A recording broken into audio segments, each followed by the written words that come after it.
Moin, ladies and gentlemen, Don Spector here, today with another in-ear review. Today I have a true wireless for you. And today I'm reviewing the Capsule3Pro from Soundpeats. Not Beats, but Peats. Yes, you heard correctly. This thing is, I want to say, one of the affordable choices. Clocks in at like 60 euros and offers a ton of features that you usually only find at like 100 euros. But if these features come at a cost, and the cost is sound quality, I will be discussing in today's review. Quick addition because I forgot it when I recorded my review. Soundpeats provided me this sample for review, and here I want to thank them very much for doing so, but they didn't ask me to say anything positive or negative about the product, and of course everything here is my own thoughts, and yeah, I will not spare them any criticism if there is any, which we figure out later on. And so full disclosure here, and let's continue with the review. As usual, we start with a quick packaging and accessories. So that's the packaging, and there's already a small error here I have to mention. Here it says Bluetooth 5.2, but on the Amazon page it's stated Bluetooth 5.3. So whatever it is, I don't know, but it's a new standard, you don't need to worry about it, it's totally fine. And yeah, you can see it comes in this slide out cardboard, when we have a plain old cardboard box without anything much going on. And then it is opened, I think, on this side, just like that. And then there's a small, I want to say oopsie here as well.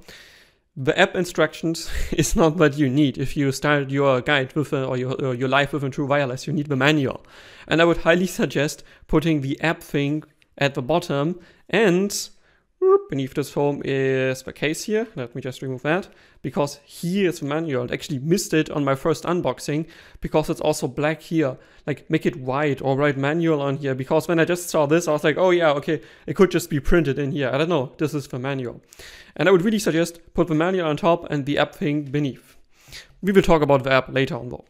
So yeah, and besides the true wireless, which we get here, we also get accessories, and let me see if I can remove them here for a moment. So we do get 3 pair of tips here. Let me just remove one so you can see what tips we're getting. We're getting oval shaped tips, as you can see here, with a relatively, come on, sharpen, with a relatively wide opening, and it's kind of like, yeah, medium, like big, you can say. I think the outlet diameter here, if we can talk about that, in this dimension is, I think, like 4.5 or 5 millimeters, and the other one is like 3. And yeah, it does fit my ear at least relatively well. We talk later about comfort, and I think the tips that they include here actually are a pretty good choice. Yeah. You get 3 of them, S, M, and L, and of course my small ear canal needs S because everything else is too big. And then you do get a USB A to C cable, which I hope I can remove here. Come on. USB A to USB, pretty short. It doesn't smell like anything particular. It does feel a bit sticky here, so that ain't too great, but it should be fine. It should be charging your true wireless just okay. And that's pretty much it. There's nothing else included in the box besides the manual and this stuff. Let me remove that. And then we directly jump into IEM or true wireless build, because yeah, there ain't no cable to plug it in your ear. So that's the box. First, let's talk about box. It's not the smallest. The Buds Pro, which I have to fetch for a moment. Buds Pro, for instance, here you can see definitively on the smaller side of things. And yeah, they might be a tiny bit thicker, but not a lot. So this definitely feels smaller in your hand than this one. But this is smoother because it's like, again, oval shape, and it does fit my pocket relatively well. Here you see advertisement in, like, is it rose gold, but people call it like that, Soundpeats. At the bottom, a USB-C charger, and I think this is a reset button, I'm not entirely sure. And then we open that in this direction, when you get an LED indicating the charging status. As you can see at the moment it's green. And then we take a look at the casing on the inside. Is like gray plastic, and it does close with a satisfying, as you can hear in the microphone. Does stay shut good enough, the magnets are strong enough, and I have no complaints there. Then let me just quickly remove both true wireless from here so we can take a look at the bottom. So you can see at the bottom we have charging pins, and this works totally fine. I had zero issues with the charging and the magnets holding them down here. Everything worked flawlessly, no complaint. So yeah, yep. Now let's go to IM build. And as you can see, I have foam tips on here. I will be talking more about that in isolation chapter later on. But let's take a quick look at the IM or True Wireless itself. But you should notice first, this is a two-part design, meaning you have an inner part of the shell and an outer part of the shell. And as you can see, it's a pretty big seam around this here. You can not only feel it with your finger, but your fingernail will get stuck in it. And I'm not sure whether that's visible, but there's also already some dirt stuck in the corners here, which cannot really get out because it's a bit not molded, but a bit going down there. So I would like to see the tolerances of the seam here to be decreased a bit, but overall I think build quality is fine. Because here the stick, because of course they need to copy AirPods design, because AirPods is so great, they fit everyone's ear, best decision. But with all the sarcasm, yeah, it's built fine. And this inlet here contains also touch surface. It's again this like rose gold, whatever. And it would be here, and you can do actions, if you touch that. So let's take a quick closer look at it. There's a seam around it, but the seam is much smaller than here, and I have no complaints about the seam here at the stick.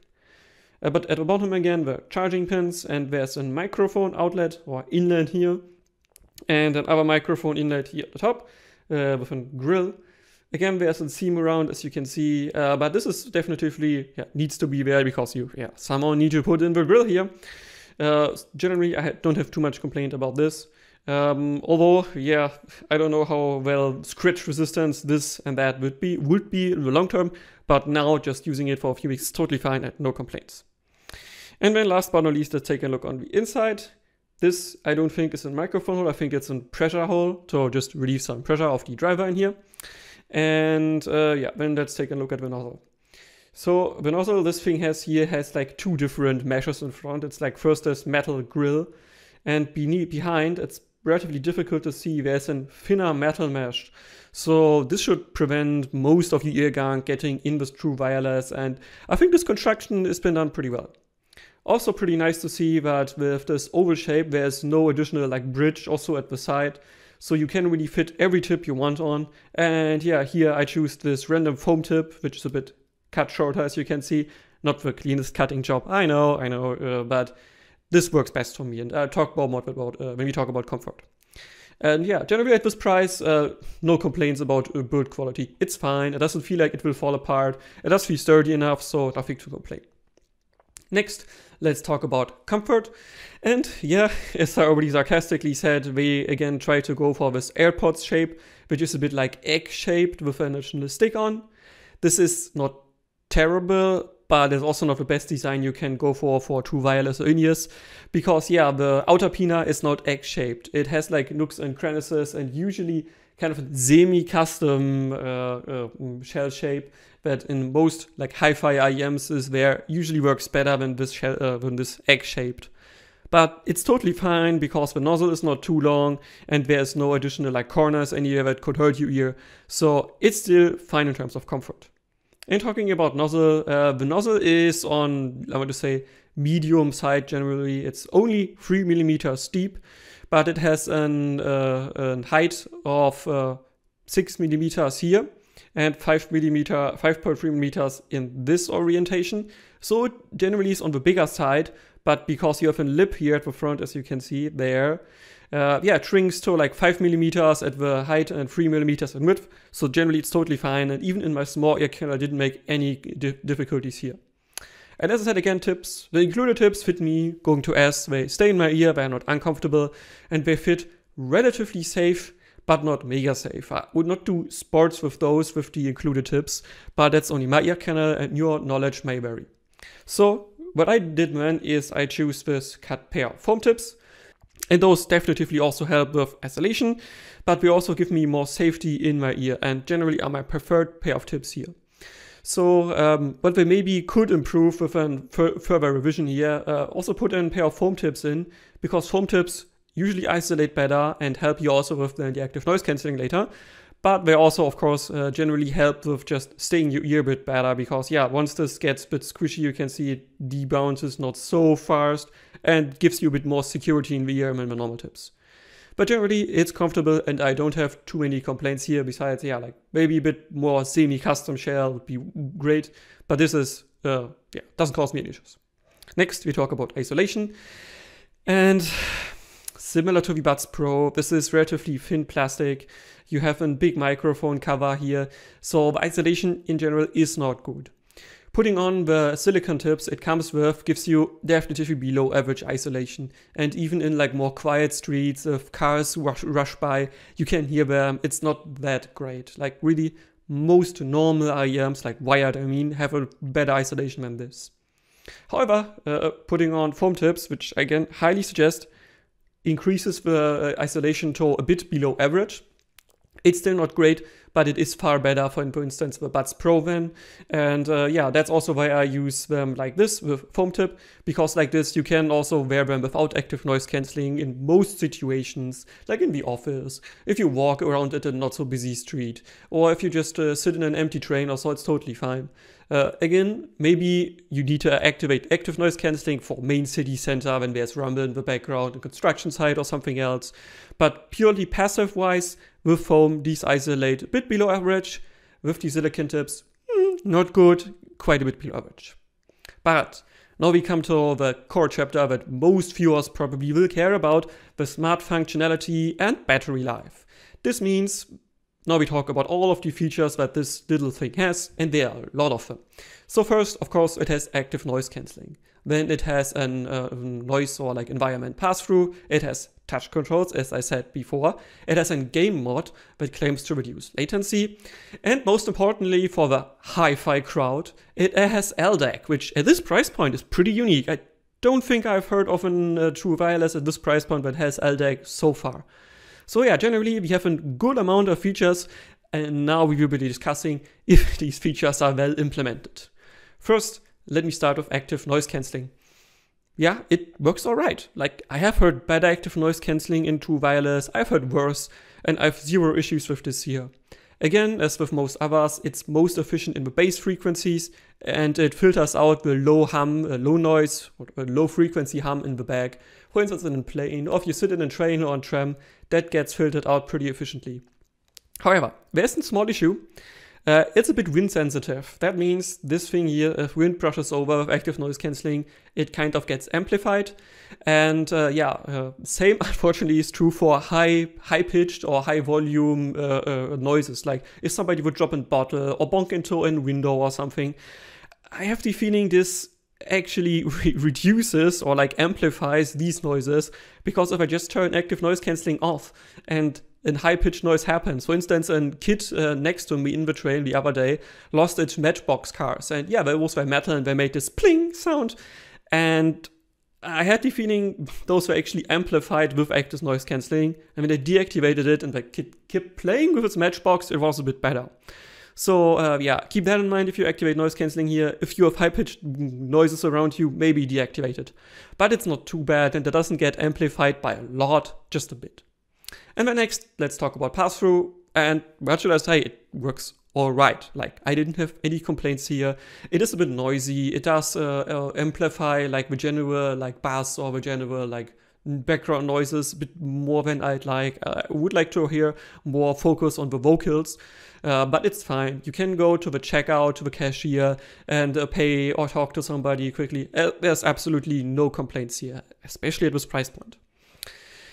And then let's talk about the controls for a moment, because it has touch, right? So this here is the touch surface. And yeah, touch controls are totally alright. Double tap will play and pause music. I forgot the other controls, but you can look it up if you want to. It does take too much time to go over all of them. I just want to have a tiny complaint here, or will have a tiny complaint. If you press and hold it for 1.5 seconds, it should activate active noise cancelling, or just change the mode. Doesn't work that well for me. Like, sometimes it doesn't react at all, sometimes I have to do it multiple times, and sometimes it just takes a bit longer to react when you have this long press actions. I think this comes from them trying to like remove errors when they just don't do anything, but it doesn't work that well for me, and yeah, changing the mod was not the most reliable to me. And then let's talk about LDAC. It works, like it's an high-res codec, alright? And if you can hear the difference or not is up to you, like opinions here differ. Although I want to say as an audio enthusiast, I do like the inclusion of LDAC, because that definitively removes the bottleneck of the resolution that you would lose through the codec in between your smartphone and your true wireless.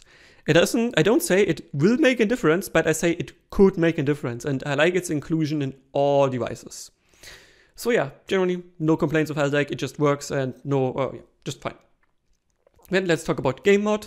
So the average latency about true wireless like this is like 160 milliseconds. There are more than enough measurements of outlets like German or American or Canadian or whatever, they have measured it, and the average is about like 160. Here, game mod claims to reduce it by like almost 100 milliseconds down to 70. Unfortunately, I do not have the technology to measure it. So I can only tell you subjectively, I have the feeling game mod does improve things, and I would actually use it for like more casual or cooperative games. For instance, Deep Rock Galactic, I played with these and I didn't have any issue. Although again, I would not recommend go for competitive games like Hunt Showdown, PUBG, Insurgency Sandstorm or something. I think you even say 70 milliseconds could be a bit too much of what you might want. And yeah, 70 milliseconds is the best case, remember that. So if you have an older Bluetooth chip or maybe something is not right, somewhere in the tool chain or on the chain there, this can easily go up to like 100 milliseconds or 110 or something. So not for competitive, but casual gaming, the game mod is reducing it and it's working totally fine. And now almost last, let's talk about telephoning here. And yeah, the mic quality is alright. Like, again, at this price point, I would have expected it a bit worse, but it works totally fine. People understand you. It's not too muffled. Background noises is filtered out, like semi-effective. And I will give you a quick example now for just, I think, like 20 seconds or so you can hear for yourself how those sound. And yeah, this is recorded with my computer. This is a test sound recording with the Soundpeats Capsule3Pro. And yes, I'm wearing them in my ear, having them, oriented like you would usually do. And yeah, this is recorded with my computer, which does not have Bluetooth 5.2 or 5.3, but Bluetooth 5.1.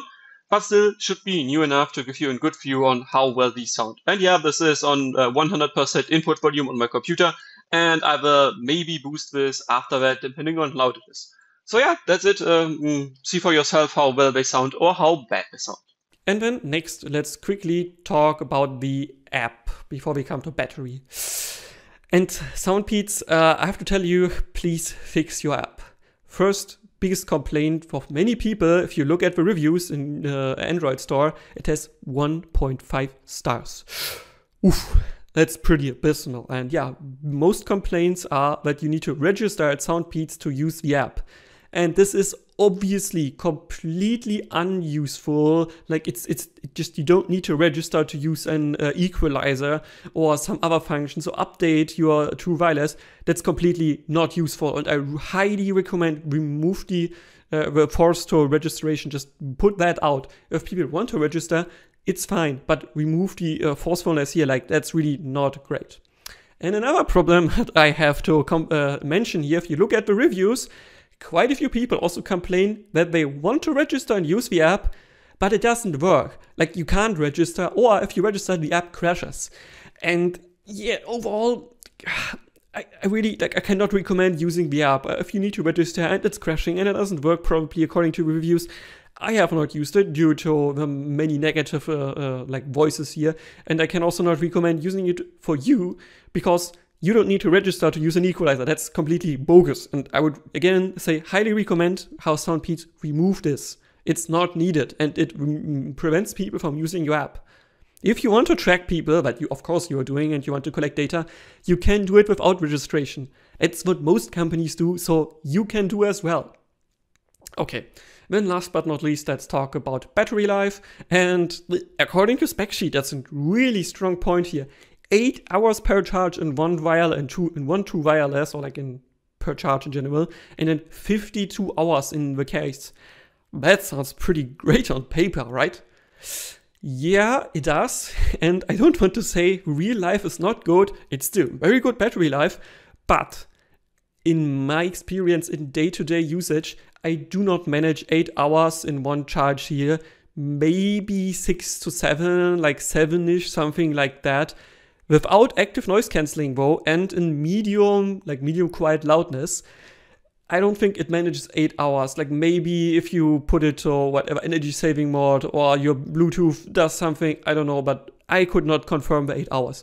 As I said, like it's not far off, like 7-ish hours, like with active noise cancelling, maybe like 6-ish, but it's not the 8 hours that were advertised. Yeah, the same, according to my experience, is also true for the charging case.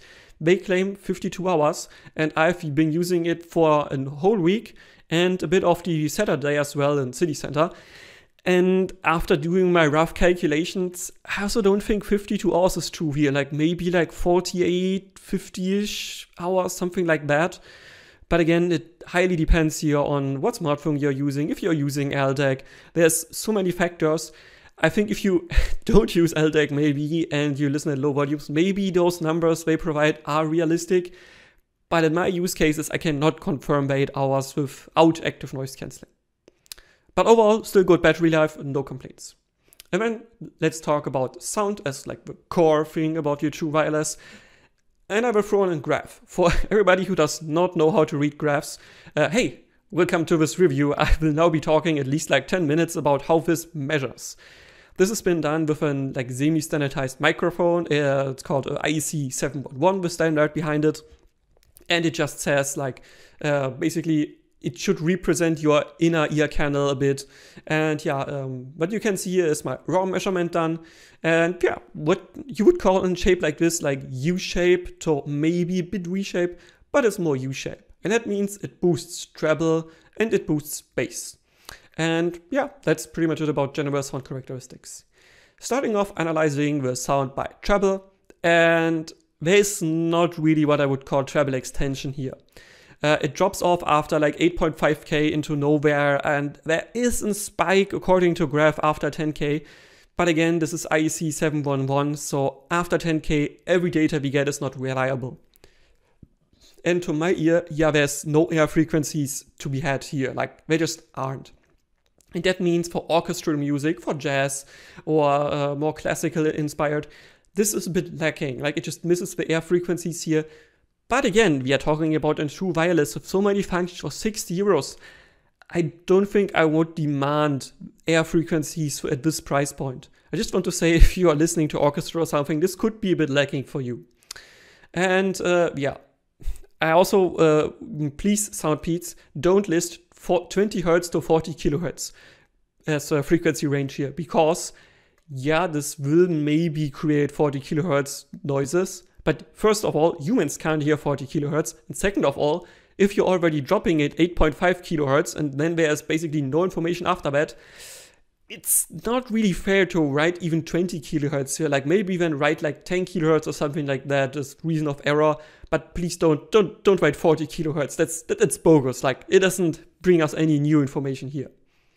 But yeah, let's come to mid-treble, and yeah, this thing follows a bit of harmonish style tuning. That means mid-treble is pronounced pretty well. And yeah, it has an like good energy here, but no peak at 8K. So that means it doesn't really get sibilant.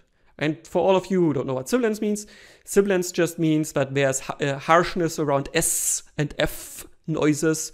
And this one does not have that for me. However, again, your ear canal may vary, and that means you can get a bit of sibilance here because there is no dip at 8K. That would prevent sibilance, and this one does not have a dip. So there could be sibilance for you, but for me there wasn't. But generally mid-treble is a bit more aggressive and a bit more forward, which probably also helps with getting good reviews because people think it's very detailed. And that means, well, in more aggressive songs, and here I note from Sidewalks and Skeletons, for instance, they have the song Zero. It's kind of synth electro thing.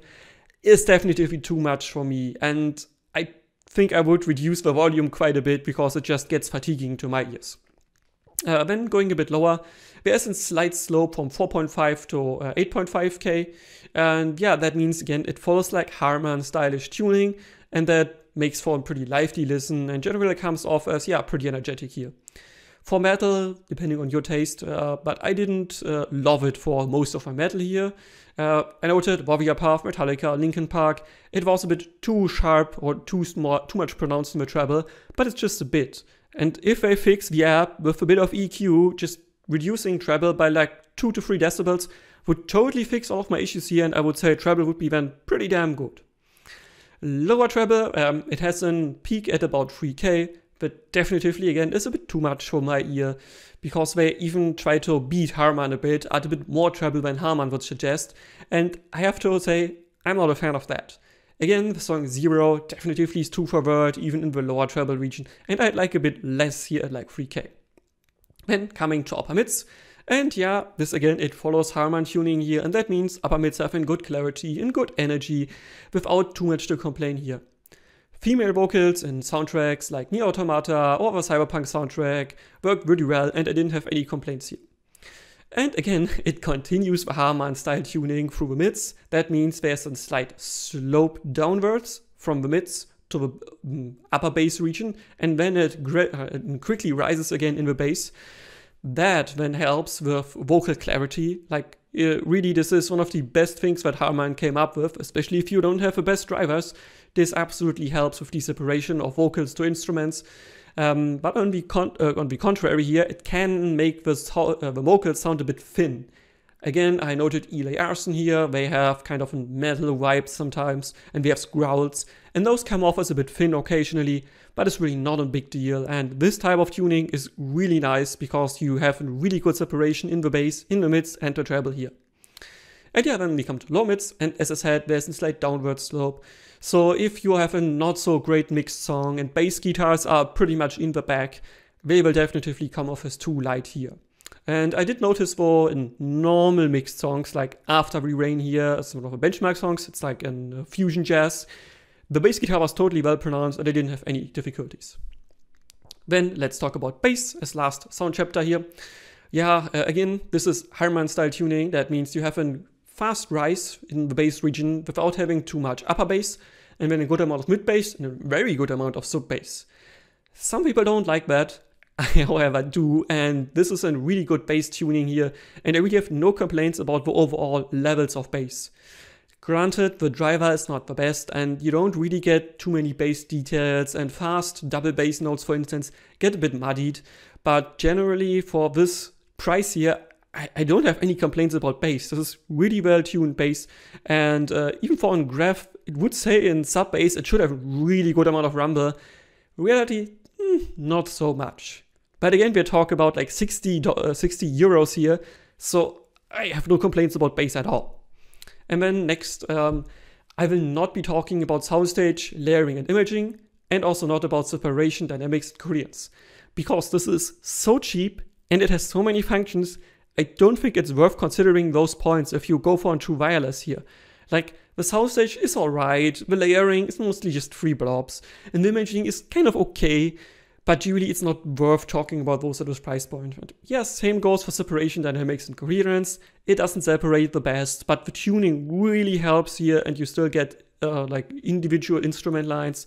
And dynamics, yeah, it's not the most dynamic, but it's totally fine, no complaints. And coherence, yeah, is definitely a bit plasticky, a bit wooden in timbre overall, but like really at this price point, you should not consider it. Like, it really should not matter to you because you're getting the functions here, you're getting the tuning, so everything else is just, it's not important. And that brings me to a verdict.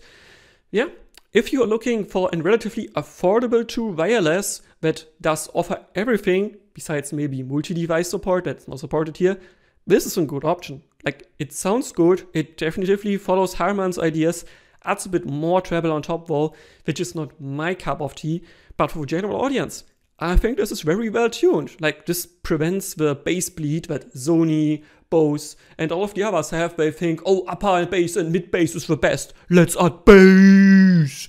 They don't do that, and that's really refreshing to see, because it really helps with the not best driver they have to still shine and do its best that it can. And yeah, generally I don't have too many complaints about anything here. These are just nitpicking details. And if you are in, as I said, for a more affordable true wireless, I see no reason not to buy it. Like, it just works fine and it does everything sufficiently. So it gets a recommendation from me. At this price point, I don't see too many like issues here. And yeah, that's about it. Hope you enjoyed it. And again, let me say thank you, Soundpeats, for providing this sample for review. Enjoyed reviewing it, and yeah, keep doing, but please remove the forced registration in the app. Please do that. And with this, I want to say, don't spector.